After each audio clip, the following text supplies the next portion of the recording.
Okay. All right. Hi, welcome. Thank you so much for joining us this morning and investing your free time on a Saturday morning into your professional development and to learning more about social emotional learning. So important for all students and particularly students with disabilities, which is what we're going to focus on today. And we're going to focus specifically on social awareness, kind of that component of social emotional learning today. These webinars are made possible by the Center for Creativity and Critical Thinking, and they are sponsored by the school's First Federal Credit Union. At the end of this webinar, I will share a survey link that will just take about 2 minutes for you to complete. And it will ask you the title of the webinar. So you can just say like SEL Social Awareness, and I think it will ask our names as well. So we will beg you to complete that survey because that helps to secure funding so that we can continue to provide these webinars at no charge to you. So I am Dr. Rao. I teach in the Department of Special Education here in the College of Education at Cal State Fullerton. I am mild moderate is my focus, and I teach in our preliminary as well as our clear and master's programs. And I have with me here today one of our master's candidates, Tanaz Ostadagahi, and she is a middle school special education teacher. And so she will be sharing some of her expertise as in terms of social awareness today. And I will let her go ahead and talk about, kind of give just a little bit of an overview of this graphic that we have on the social emotional competencies of social emotional learning. I really like. Let me go and unmute myself. Sorry, I did that. I was trying to mute myself and I accidentally muted you. Please continue. I really like this graphic. It breaks down the main elements of SEL, and then we see here on the left in orange, we're going to be talking about social awareness this morning, and really breaking this down and also understanding that, yes, we're talking about social awareness, but it does also have to do with all the other elements of social emotional learning. So this is one piece, and what can we do about this specific piece? And this chart, so we expanded this, so now we're going to look at all the competencies. I don't plan on really listening to them. Oh, specifically the circle right here in the corner right, we have social emotional learning. It'll break this down. As you can see, the blue rings outside, how we can do this in the classroom, how we can do this in the school setting, and also how it affects our communities. If we take a look at the social awareness section in green, the second one up top, we're going to be discussing all these types of elements. Specifically, you'll see perspective taking, empathy, appreciating diversity, and respect for others, and how that affects our students right now, whether they have specific learning disabilities or students who may be struggling with social awareness. So I'm really excited to talk about this with you all today. Thank you. That was a perfect introduction to help us get focused on today's topic. So we're going to cover, I'm going to define social awareness in some more detail as rooted in the research that we have available. And we'll also talk about the developmental stages of social awareness. We'll talk about the social vocabulary and how we can be kind of front-loading social vocabulary so that these social awareness lessons make more sense to students that are more accessible. We'll stop in the middle for a Q&A if anybody has any questions. And then we'll also be talking about some case studies and some activities that you can do with your students. And then we'll talk about how diversity plays into social awareness as well. And then more time for more questions at the end if you have any. So please remain muted unless you would like to ask a question during the Q&A. If you have questions, you can either save them and ask them aloud at the Q&A. You can just, once we say, are there any questions, you can just go ahead and start talking. You don't have to do the raise hand or anything like that. Or you can ask at any time in the chat, and I will kind of keep track of the chat, and then we can look back at that and see what your questions are and answer them during the Q&A. And we will be sharing some links in the chat. So the first one that I'm going to share, and I'm going to wait, I'm going to talk about the next couple of slides, and then once Tanaz takes over with hers, I will share the link to these slides. They are in Google Slides, so then you can have access to them, and then you can see the links that we've embedded in these slides as well. So that's that. All right. So what is social awareness? I like this definition. There's several different definitions, but I think this one really encompasses a lot. Social awareness is the ability to take the perspective of and empathize with others, including those from diverse backgrounds and cultures, to understand social and ethical norms for behavior, and to recognize family, school, and community resources and supports. So there's a lot of different definitions out there. This one talks about taking perspective and empathizing with others, which Tanaz just brought our attention to in that graphic. And what we've noticed is that unfortunately there is not very much research in terms of SEL and disability. So if anybody out there is still deciding, if you're just starting the master's program or you haven't started the master's program yet and you're not sure what your topic will be, but you're really interested in SEL, we need more on SEL with disabilities specifically. There's a lot of research on SEL, but very little of it has focused on disability. And also, if any of you want to get your PhDs and you need a research agenda, this would be a great one because there's definitely a niche that needs to be filled. But here is what we know so far. There is some research to get us started. The research has shown that SEL programs are effective for students with and without disabilities. Specifically, SEL programs that you might have available to you at your school, some of them have shown to decrease bullying experiences for both students with and without disabilities. In one study that looked at the program's second step, students with disabilities actually showed an increase in their report card grades after 3 years of receiving the SEL curriculum compared to students that didn't get that curriculum. So even though academics is not really part of SEL, we see academic gains from students learning social emotional gaining social emotional competencies. That as students gain better emotion regulation, behavioral control, and social awareness, we are finding that academic learning is optimized. And as we mentioned before, empathy is a really important part of social awareness. And studies have shown that when students have empathy, they have typically what's correlated with that is higher academic achievement, better communication skills, lower likelihood of bullying, less aggressive behaviors, and more positive relationships.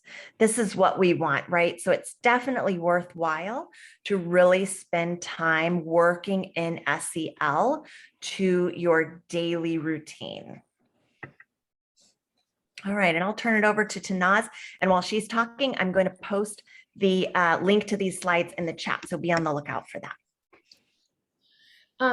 Well, I was going to discuss the developmental stages of SEL. So when our students enter the school system, when they're in kindergarten, first grade, that's where everything begins to start forming those social relationships. So we're really zooming in, making sure that the teacher and parent expectations must be clear. in order for students to be successful. If those expectations are unclear, so in the case of a student who may not have the same expectations at home and at school, those social skills are not adequately taught or enforced, which makes those expectations even harder for those students to be mastering in. Specifically in the beginning, when students are getting socialized in their new environment in kindergarten and like preschool, in that time frame, it's all about exploration and learning and making mistakes and trying again. A lot of trial and error, and also they're kind of just figuring out what socialization is. Um, and then once they go into a little bit more like maybe first grade, second grade, all of those adaptable social skills that they have started with are now advancing. So they're layering these skills. So every grade level, there are specific moments where all these students are learning that what is acceptable at school, what is not acceptable at school. Maybe some things are acceptable at home, but what is the difference? So for our students with disabilities, that's one of the things that I've come across of we've had opportunities and also struggles with this, of them understanding what's allowed at school and what's not allowed at school, what's okay at home and what should not be brought to school. Um, and especially with our young students, so if we start them early out in SEL programs, starting right in like pre-K, K, going up until elementary, all the way through middle school, high school, the earlier we start SEL programs, the better students will be and the better success they'll experience.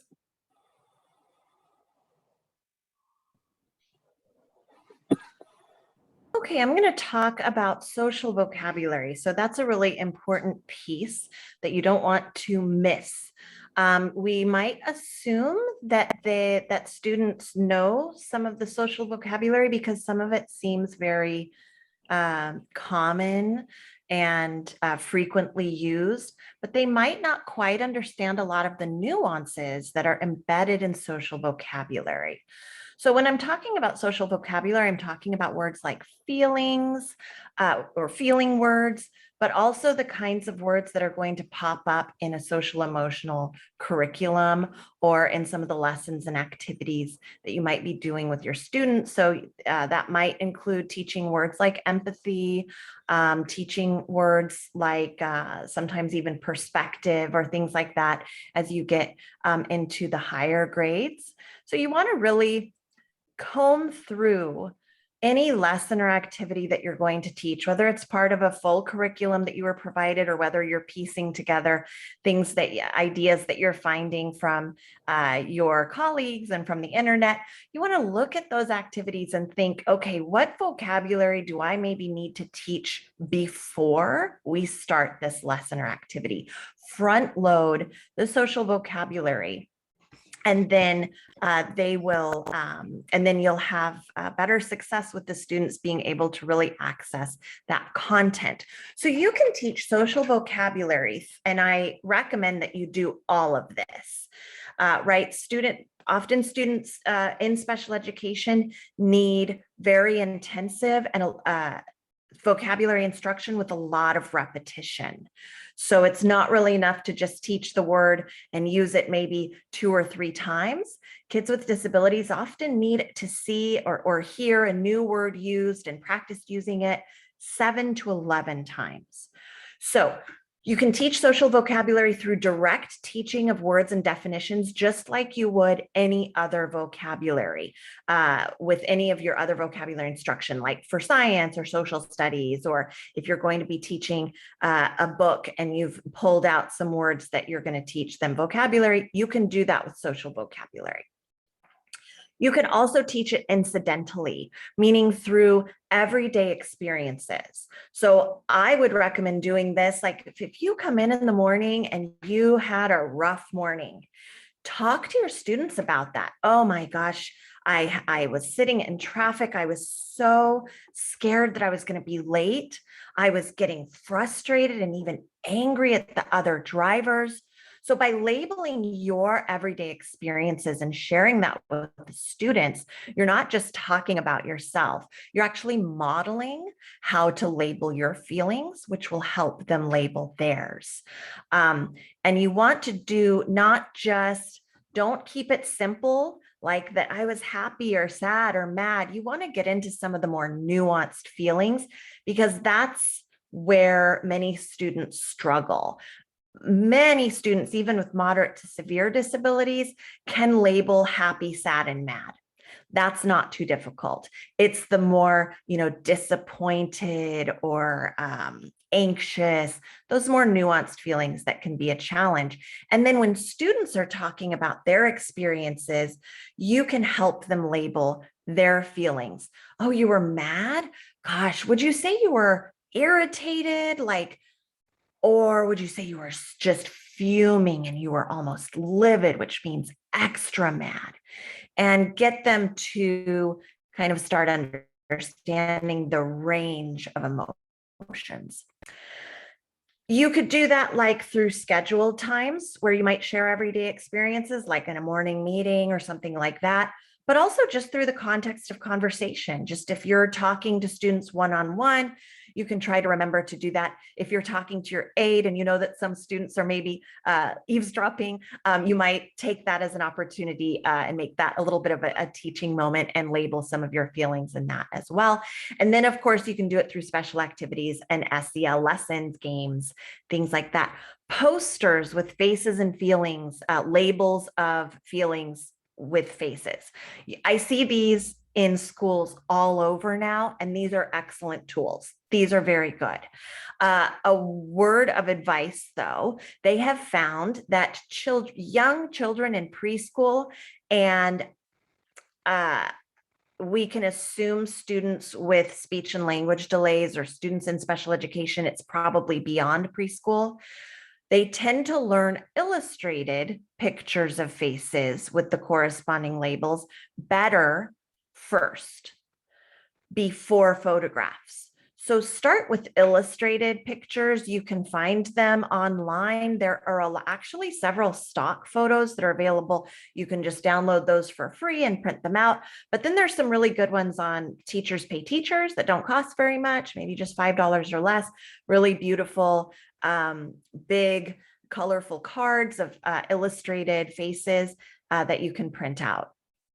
And then once they have kind of a handle on that, then you can progress to actual photographs.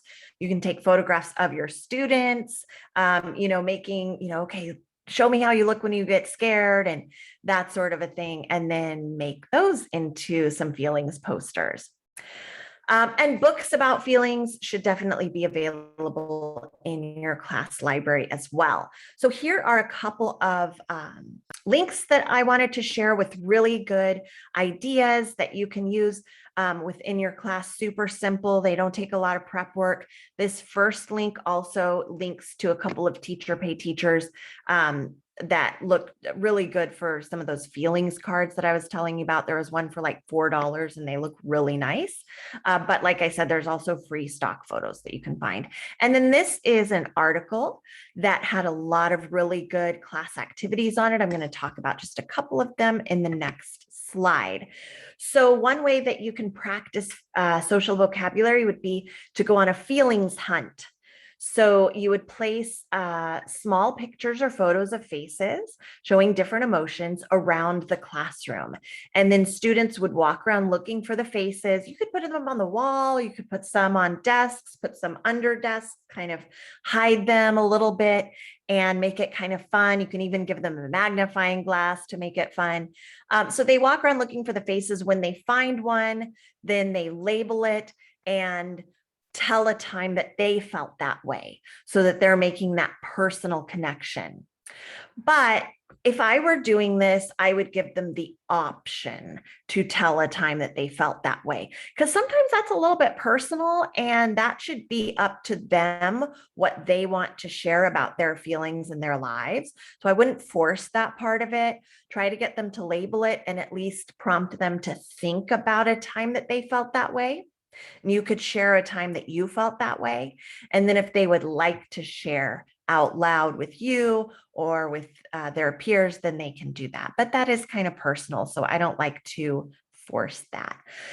And then you can extend this activity with feelings bingo. So maybe after you do the feelings hunt, you can collect those photos and put them on a bingo board, make some copies, and then play bingo by calling out the emotion, and then they find the correct face. All right, we're going to stop for a moment and see if there are any questions so far. If you have any questions, you can go ahead and unmute yourself and ask.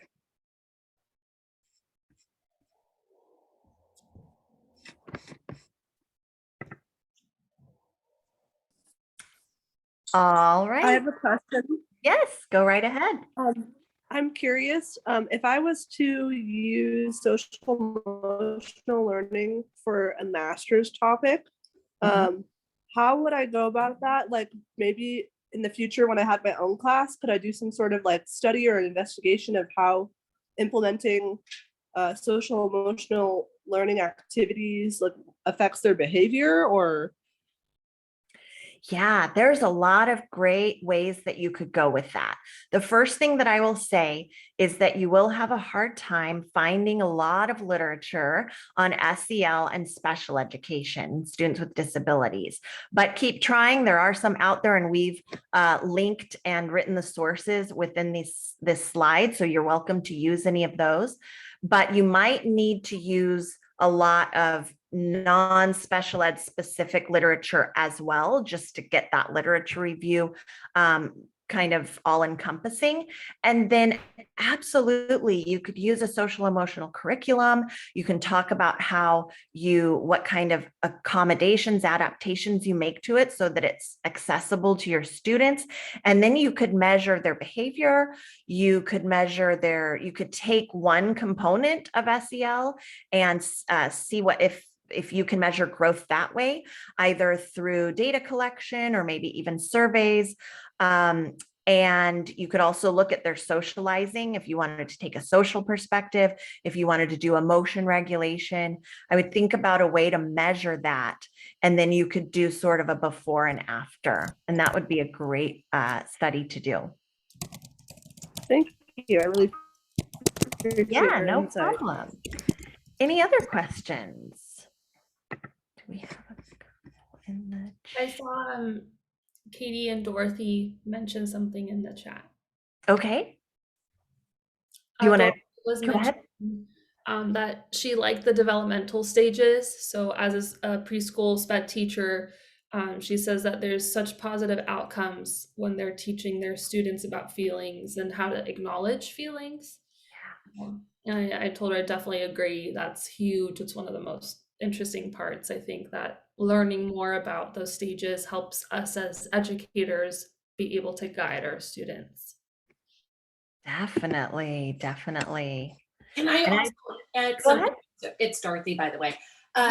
Oftentimes in my classroom, when I see my support staff who are phenomenal, but when a kid is crying, oh, you're sad. No, go further. Because some of these kids that do have the language and the ability, they may be crying because somebody else took their toy.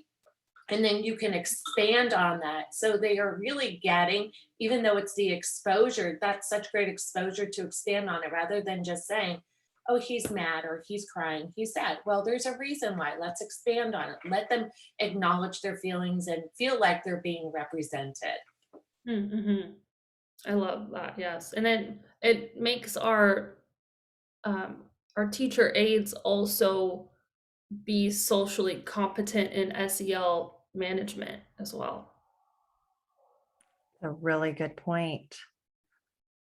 Definitely. I went ahead and just shared again the slides that we're sharing for anybody that might have joined after I shared the first time. Are there any other questions? All right, we'll go ahead and move on. Okay. All right. So this case study that I wanted to share with all of you, it has to do with specifically how we can integrate multicultural diversity, social awareness, how to express our emotions, what it means when someone from a diverse background is experiencing feelings or misunderstandings or strong emotions, and how to promote that in the ELA classroom. This case study, you can adapt it to whatever you would need. I don't think that it's specifically for students with disabilities, but we can take parts of this and use it for what best fits our students' individual needs.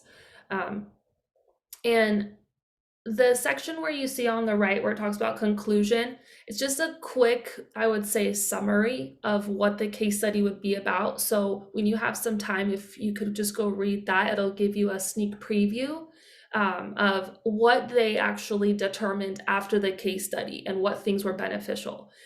Specifically things about reading multicultural literature. They said that empowers our students, that makes them feel like they're not alone. It makes them feel like they're included. It allows them to learn about their own identity and what that means if they feel like they can relate to a character in a book. And that also helps them express themselves, and it shows them that if that character is maybe portrayed in this way or feels that way, maybe I felt that way. So it offers some self-reflection as well. And ideally through those types of learning and like reading these types of stories, having those classroom discussions, it will increase the social awareness in your classroom and also bring your classroom into more of like inclusion, community-based learning environment that's safe and where students feel like they're comfortable sharing whatever strong emotions or feelings that they may have had, so they can kind of explore that with you and with their classmates.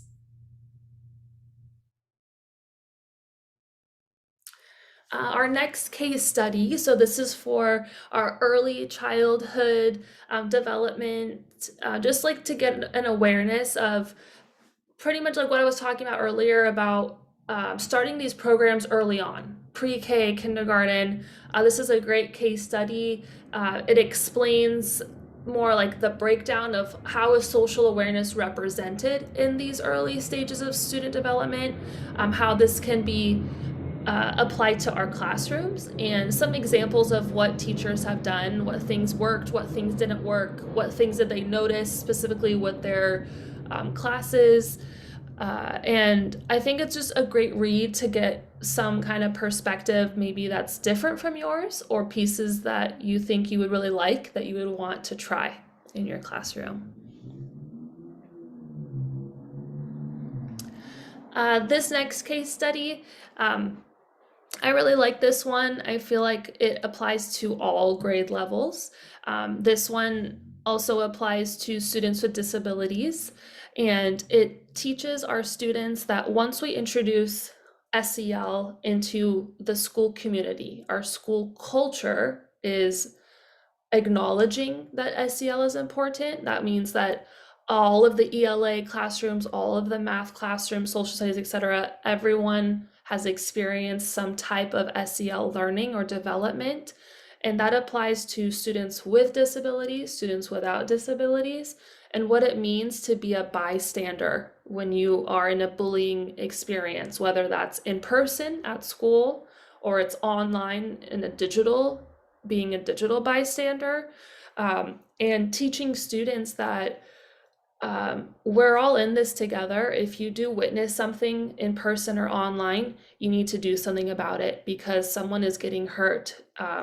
And also showing them how social awareness and having that empathy for others, it gives you like a nice little anecdote of students that shared from our SEL like lessons. I did notice like this kid was getting bullied and I wanted to help them, or I didn't know this student but I could feel it myself, like that wasn't a good feeling, so I needed to go help that person.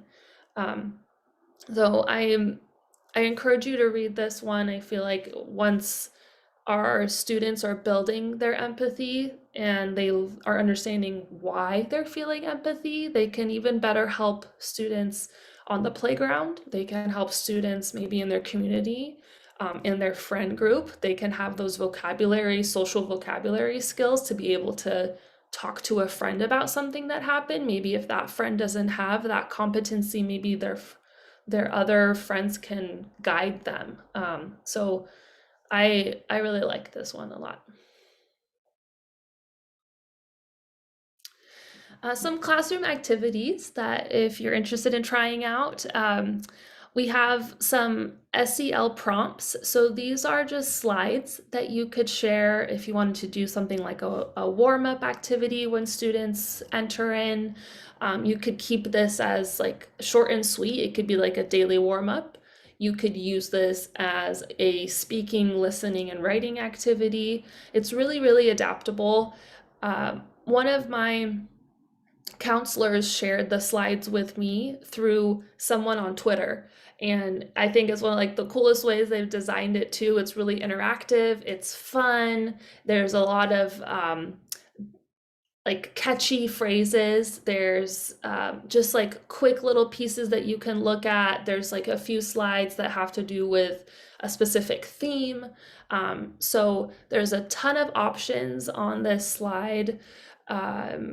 And they all have to do with social awareness. And a piece of this would be whether it's perspective taking, empathy, relating to others, expressing yourself. There's all types of prompts that you can share with your class and get them to kind of open up, maybe have them express this differently. Because I feel like some of my students, if I were to ask them these questions, they may share something different than what they would actually write down on a piece of paper. So some of my students are very shy. So if they were to share, it would be kind of like a quick sentence. But if I were to ask them to write, I would get a different result. So I would really tailor this to your students' needs. Offer all varieties of ways they could share, and also offer them opportunities to talk to you about it independently as well. Maybe if I have a moment in my class where we do like a 30-minute study hall on Wednesdays, and that's the time where my students can touch base with me or I can go chat with them. Anytime you feel like you have that opportunity during your week, I think that that's important too, to kind of bring up the topics again of SEL. Like, how did you think of this activity? Did you like sharing out loud? Did you want to write? What was your preference? Do you want to try something new? So just keeping this conversation going so that it becomes generalized in the classroom, so that they feel like they can talk with you about anything that's bothering them or anything that is maybe on their mind. Could I go ahead and pull this up and we can take a look at Yeah, the let's slides? see what Okay, bear with me because it's going to pause my sharing. Here we go. All right, are you able to see that? Yes. Okay, great. So these are the prompts? Mm-hmm. All right, great. And so if you look at the slide number 2, that's like the table of contents, and these are all different sections in the slides. And then as you can see, like there's some that have a few, and then some that have like a whole set. There's like, I feel like there's 40, up until slide 48, there's all these question frames that you can ask. And then it gets a little bit more specific near the end. Wow, this is huge. There's so much. I wanted to see the emotional thermometer. Find that caught my, yeah. And then, yes, Melissa, if you have the link to our webinar, these slides are available for anyone who has access to the link. So it's open to anyone with the link. So let me know if you can access that. Just if you want to double check for me, and if not, I can send it to you. I love this. So here's one with math. These are just great ways to really integrate into anything. That's awesome. Okay, thanks for that. Let me go back.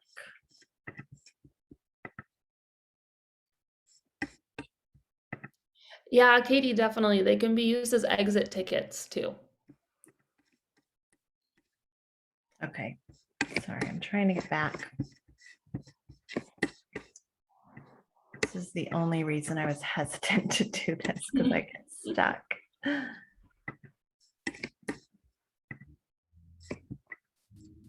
Okay, it's about to switch. Okay, And we're back. Perfect. Yeah. This is another way that you could just have SEL just actively living in your classroom is to just have books about feelings, books about emotional regulation, and specifically with kids who are in early development, elementary, just picture books and having them see, again, like we mentioned, the facial recognition of like illustrations and what that means as a character in a book, and maybe that can even start some self-reflection. It can start some relatability. So it's a great way of gradually releasing them to even explore these and grab different books. You can have bins like this out for them to pick and choose. You can have a book of the week that you read to them, and then they can explore that topic, whether that's frustration or it has to do with depression, or it has to do with stress level or fear, and really zooming into those layers of those emotions, and understanding that it's more than just sadness. It's more than being mad. There's other ways and other levels of these feelings. And that also opens up the door for coping skills. They can see how the character experiences these emotions and what the character does about these emotions, their actions, their behaviors, how do they cope with those feelings.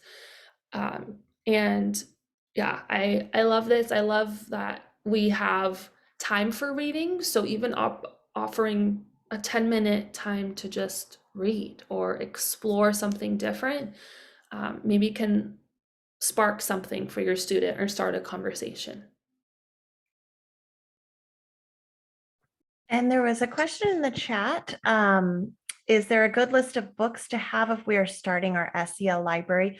One of the links that I shared previously about social vocabulary, I think it was the first link on that slide. If you go back, then that had some book recommendations. And then what do you think, Tanaz? Do you know of any other So if resources? you this source that's on this slide right here, this is a case study about having picture books for self-regulation.